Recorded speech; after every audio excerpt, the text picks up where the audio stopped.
नमस्कार दोस्तों, US India की जो ट्रेड डील है उसकी डिटेल्स सामने आ गई हैं। मैं आपको इसका पक्ष और विपक्ष बिल्कुल आसान तरीके से समझा दूंगा। हाँ, कुछ चीजें और छिपी हुई हैं, उसके लिए आपको थोड़ा डिटेल के वीडियो के अंत तक जाना पड़ेगा। बिल्कुल अंत तक बने रहिएगा, आपको बहुत सारी चीजें जानने को मिलेंगी। सबसे पहले आते हैं भारत का पक्ष क्या है। देखिए, ये जो यूएस की ट्रेड डील हुई थी, इसमें भारत का पक्ष था कि 50% से कट करके 18% किया जाए किसी तरीके से, ठीक है। दूसरी चीज यूएस का पक्ष था कि इंडिया सबसे पहले जो रशिया की तरफ से जो ऑयल है परचेजिंग है उसको बंद करे, ठीक है। अब आप इस चक्कर में मत पड़िए कि रशिया से ऑयल कट हुआ है कि नहीं कट हुआ है। आप इतना ध्यान देखिए कि आप जब पेट्रोल लेने जाते हैं तो आपका जो रेट है वो ऊपर हो रहा है या नीचे हो रहा है, ठीक है। वो रेट मेंटेन करना हमारा काम है, इंटरेस्ट में हम काम करते हैं। बहुत सारे ऐसे काम है जो रशिया भी हमारे इंटरेस्ट में नहीं कर रहा। इस ट्रेड डील के फायदे और नुकसान जानने के लिए आपको पहले जो एक्सपोर्ट हो रहे थे जिसमें इंडिया सरप्लस गेन कर रहा था उसके आपको डिटेल जानने चाहिए। अगर आप टॉप 4 देखेंगे, जो ऊपर के 4 एक्सपोर्ट सबसे ज्यादा हम करते थे यूएस को, आईटी सर्विसेज और जो मोबाइल की मैन्युफैक्चरिंग थी वो, दूसरा pharmaceuticals, third James and jewellery and fourth is the textile. तो आप इन पर के जो 3 देखेंगे ना, ये जीरो ड्यूटी कर दी गई है, बिल्कुल मान के चलिए। फार्मास्यूटिकल्स को जीरो ड्यूटी का एक्सेस है, आपको जेम्स एंड ज्वेलरीज का जीरो ड्यूटी का एक्सेस है, और तीसरा जो है आपका आईटी जो सर्विसेज हैं उनके लिए और सहूलियत दी गई है, ठीक है। यूएसए को क्या फायदा मिला है? देखिए, यूएसए को फायदा एक बहुत बड़ा फायदा है और वो ये है, चारा में, चारा समझते हैं जो पशुओं के खाने के जो फसल होती है, जैसे रेड शोरगम हो गया और वगैरह, इसमें यूएस इंडिया ने अपना मार्केट खोला है, जिसको लोग लेकर सबसे बड़ा कंसर्न बना रहे हैं, that is the processed fruit, फल। देखिए, फल में बहुत सारी वैरायटी आती है, कीवी से लेकर के रेड ड्रैगन फ्रूट से लेकर बहुत सारी वैरायटी आती है, सेब और संतरा जो हम खाते ही है। तो उसमें क्या वो मिला है, क्या छूट मिली है?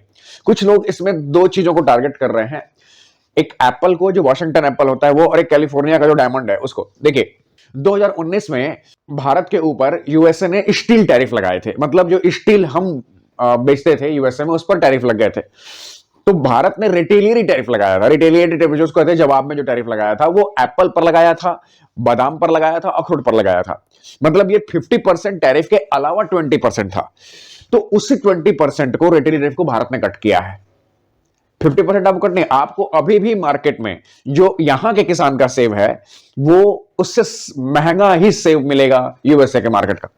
जो सबसे क्लियर रेड लाइन है, मैं आपको बता दूं, सरकार की तरफ से भी क्लियर किया गया है और इसका कहीं मेंशन हम व्हाइट हाउस के जो प्रेस जर्नल है उसमें भी नहीं मिलता। डेयरी में इंडिया ने मार्केट नहीं खोला है, एकदम क्लियर है। जो स्टेपल फूड है, जैसे आपके गेहूं हो गए, चावल हो गए, इन सबों पर नहीं मार्केट खुला है, ये वैसे ही है, इसमें कोई आपको ऊपर नीचे नहीं हुआ। ब्लूबेरीज जो ऐसे फल होते हैं जो कि इंडिया में थोड़े सस्ते होने चाहिए, उसके लिए यूएस का मार्केट खोला गया है, तो उसके लिए कस्टमर को ओवरऑल कहीं ना कहीं से फायदा होगा। कंसर्न क्या है? कंसर्न ये है ट्रंप का दिमाग। क्या ट्रंप इस ट्रेड डील को लगातार 3 साल तक चला पाएंगे? मुझे नहीं लगता। कनाडा के साथ यही हुआ था, कनाडा के साथ ट्रेड डील हुई थी, लेकिन फिर पता नहीं क्या हुआ, ट्रंप का दिमाग फिर गया और कनाडा पर टैरिफ बढ़ा दिए गए। तो क्या इंडिया की ट्रेड डील लगातार चल पाएगी?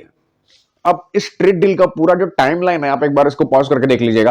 फरवरी 2025 से जब टैरिफ लगा था भारत के ऊपर, उससे पहले इंडिया ने बातचीत करनी शुरू कर दी थी।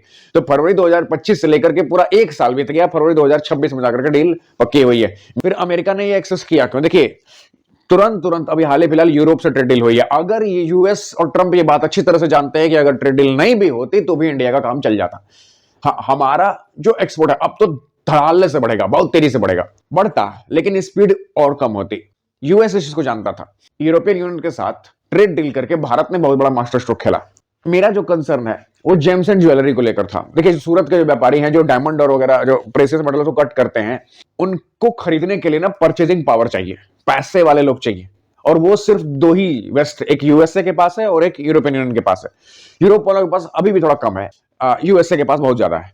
तो ये जो जेम्स एंड ज्वेलरी है उसका जो मार्केट ओपन हुआ है वो बहुत बड़ी जीत है भारत के लिए। मैं आपको बता रहा हूं, क्योंकि जब आप 2019 से पहले का एक्सपोर्ट चार्ट देखेंगे, आप पॉज करके देख लीजिएगा, एक्सपोर्ट चार्ट जब देखेंगे तो उसमें टॉप 3 में आता है जेम्स एंड ज्वेलरी। और जेम्स एंड ज्वेलरी ऐसी चीज है, ये लग्जरी आइटम है, और लग्जरी आइटम हम उन लोगों को बेच पाएंगे जिन लोगों के पास परचेसिंग कैपेसिटी है। यूएसए के पास है, यूएसए ने ओपन कर दिया है। तो कुल मिलाकर के ये विन विन सिचुएशन है, मान के चलिए।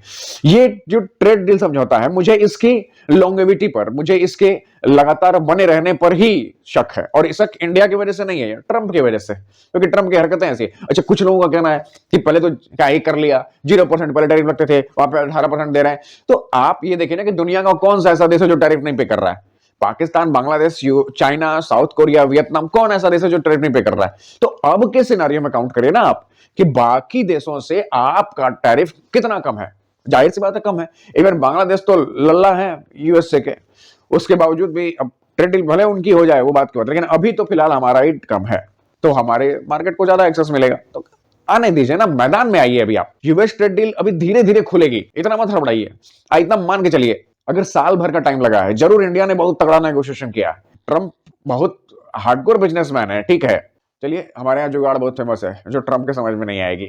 जय हिंद।